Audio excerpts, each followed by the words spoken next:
So welcome to the Specialized 36 Trail Bike Sneak Peek New York City. I was in New York City recently, got to see a bit of a sneak peek of the new Specialized 36. So they're going from 29 to the 36.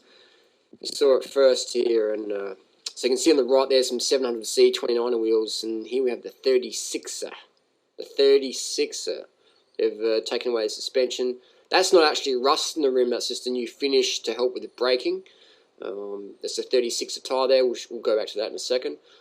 The bicycle is wrapped in white tape because it's a prototype frame, so they're sort of keeping it on the lowdown, but you can see the classic Specialized design there.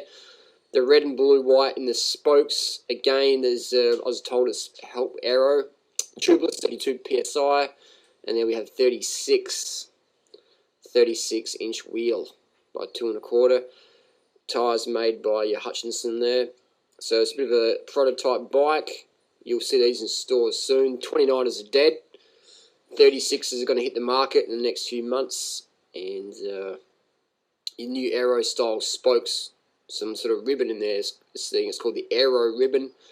Helps pick up the bike's speed once you hit over 20 mile an hour. I took it for a quick test ride.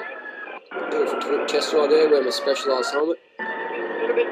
It's slow to turn, but it definitely rolls pretty good. The Pro rolls very nicely. Flat bar on top, so I'm sure it's going to take off, the 36er.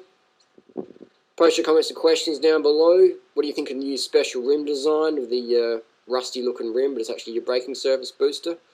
Quite interesting bike. You don't need suspension even when it's 36. It rolls over everything. Thanks for watching. Post your comments down below. When are you going to get a 36er?